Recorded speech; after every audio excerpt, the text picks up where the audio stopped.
बिहार चुनाव में बीजेपी को प्रचंड जीत मिली है। इसी के साथ हरियाणा सरकार को भी 1 साल पूरे हो चुके हैं। इसी पर हमारे साथ बातचीत करने के लिए हरियाणा के प्रदेश अध्यक्ष मोहन लाल बड़ोली जी हैं। सर, सबसे पहले ढेर सारी शुभकामनाएं आपको, जिस तरीके से बिहार में प्रचंड जीत मिली है और हरियाणा में 1 साल जो है सरकार को पूरा हो चुका है। आपके चैनल के दर्शकों को भी बहुत बहुत बधाई, शुभकामना। और ये जो बिहार चुनाव की जीत है, ये देश के लोकप्रिय प्रधानमंत्री नरेंद्र मोदी जी की जो विकास की गति को बिहार में लगातार 20 वर्षों से जो चली और जो 11 वर्षों का लगातार बीजेपी का शासन रहा, उसमें जिस प्रकार से बिहार की जनता का विश्वास और बिहार की जनता से किए गए वायदों पर बिहार की जनता ने जो विश्वास किया, उसकी जीत है।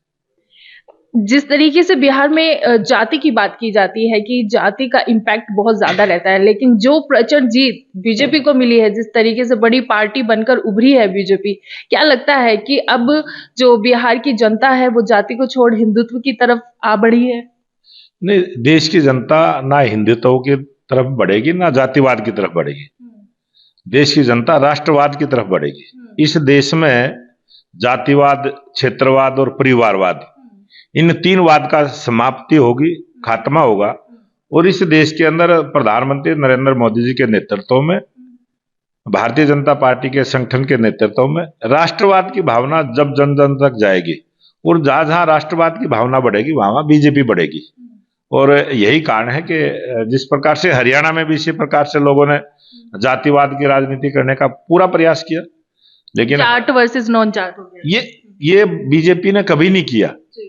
ये कांग्रेस करती रही हमेशा। ये शुरुआत जातिवाद की कांग्रेस ने शुरुआत की, हरियाणा में भी कांग्रेस के समय पर रही, लेकिन उसका लेवल बीजेपी को चिपकाने का काम किया।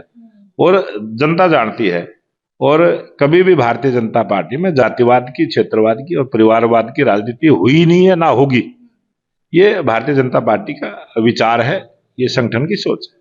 हिंदुत्व की बात मैंने इसलिए की क्योंकि जिस तरीके से योगी आदित्यनाथ की रैली बहुत ज्यादा वहां पे हुई है बिहार में, और जिस जिस क्षेत्र में हुई है रैलियां उनकी, उस क्षेत्र में बीजेपी को प्रचंड जीत जो है वो मिली है। ये हिंदू, अगर योगी आदित्यनाथ जी भगवा वस्त्र में है तो हिंदू है।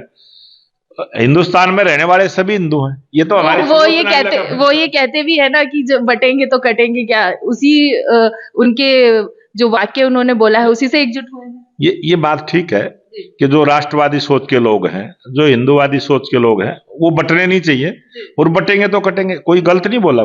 लेकिन उसका मीनिंग क्या है? मीनिंग है राष्ट्रवाद का, मीनिंग है हिंदुत्व का, और हिंदुस्तान में रहने वाले सब हिंदू। और अभी बागेश्वर बाबा ने बोला भी है ना, यहाँ सभी सनातनी है, कोई तनातनी नहीं है। जो तनातनी के लोग हैं वो पकड़ में भी आते हैं, वो दूसरे रास्ते पे चलते हैं, पकड़ में आते हैं। यहाँ इस भारत भूमि पर रहने वाले सभी सनातनी लोग हैं, सभी सनातन को मानने वाले लोग हैं। कभी कभी न कभी किसी न किसी समय उनके पूर्वज भी सनातन से ही निकले हैं। बगैर सनातन के इस भारत भूमि पर कोई भी लोग नहीं है, चाहे हिंदू है, चाहे सिख है, चाहे ईसाई है, सब सनातन से निकले हुए, सनातन की विचारधारा से थोड़ा अलग हो गए, एक विचारधारा में चले गए। इतना सही अंतर है। कहना चाह रहे हैं कि अगर पूर्वजों की बात करें तो सबके सनातनी, सभी सनातनी है, और धीरे धीरे देश इस तरफ बढ़ रहा है।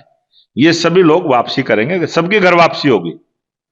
और यहाँ हरियाणा में तो हुआ था ना, मूले जाट हमारे यहाँ हुए थे ना, और अभी मेवात के अंदर भी बहुत बड़ी सभा हुई थी।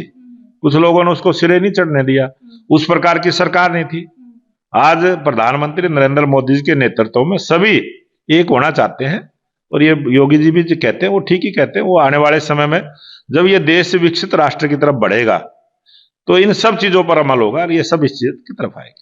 जिस तरीके से राहुल गांधी ने प्रेस कॉन्फ्रेंस की थी और उन्होंने रेफरेंस दिया था हरियाणा चुनाव का, और कहा था कि इतनी वोट चोरी हुई है, 5 लाख वोट चोरी हुई है, और मतदान होने वाले थे पहले चरण के बिहार के, तब आपके मन में क्या आया था?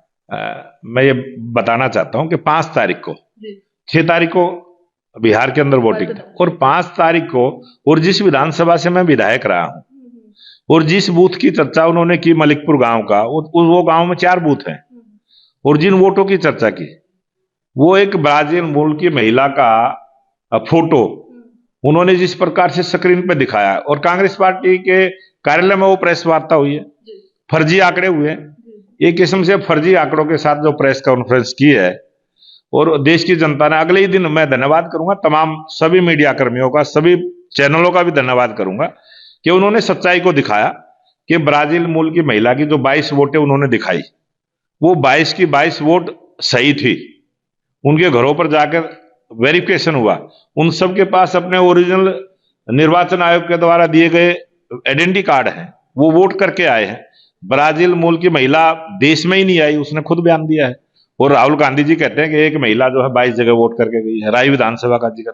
कितनी बड़ी झूठ बोल के, और उसने झूठ को परोसने का काम किया है, एक झूठ का प्रोपगेंडा किया, इसलिए किया कि 6 तारीख में हर टीवी चैनल पर राहुल गांधी का फोटो आ जाए।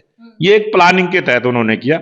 लेकिन मीडिया के पत्रकारों का मैं धन्यवाद करूंगा, उन्होंने सच्चाई को दिखाया, और बहुत सारे अखबारों ने फ्रंट पेज बहुत छापी कि वो वोट असली थे, कोई ब्राजील मूल की महिला हरियाणा में वोट डालने आई नहीं।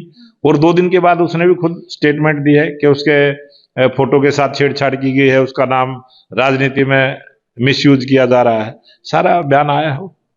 अच्छा, जिस तरीके से कांग्रेस बिहार में जो है लुप्त होती हुई नजर आई है, सिर्फ 6 सीटें जो है वो जीत पाई है, क्या कहेंगे इसके बारे में? देश के लोकप्रिय प्रधानमंत्री और दुनिया के सबसे पॉपुलर नेता नरेंद्र मोदी जी ने जिस प्रकार से बात कही थी कि कांग्रेस से मुक्त भारत होगा, और आज देश की जनता उस तरफ आगे बढ़ रही है।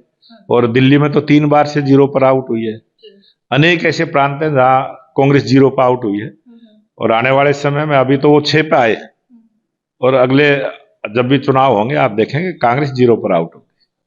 अच्छा, 1 साल जो है हरियाणा सरकार को पूरा हो चुका है, और जनता जो है काफी खुश भी नजर आ रही है, क्योंकि बहुत इजी हो गया है यहाँ पर सभी से उनको सामने अपनी बात रखना। और क्या क्या आप जनता के लिए करने वाले हैं अभी 4 साल? अभी हमारे प्रदेश के लोकप्रिय मुख्यमंत्री नायब सिंह सैनी की सरकार ने 1 वर्ष के अंदर जो संकल्प पत्र में जो हमारे राष्ट्रीय अध्यक्ष जगत प्रकाश नड्डा जी ने जो रोहतक से जारी किया था, और जो भारतीय जनता पार्टी का जो संकल्प था, हरियाणा सरकार उसको पूरा करने में लगी है। मैं हरियाणा सरकार को बधाई देता हूं, मुख्यमंत्री जी को बधाई देता हूं कि उन्होंने बेरोजगारों को रोजगार देने का काम किया है, किसानों को उनकी फसल के उचित दाम देने का काम किया है, और महिलाओं के सम्मान में जो अभी लाडो लक्ष्मी योजना पंडित दीनदयाल उपाध्याय जी की जयंती से जो इसकी शुरुआत की है, और उसको देने का काम किया है।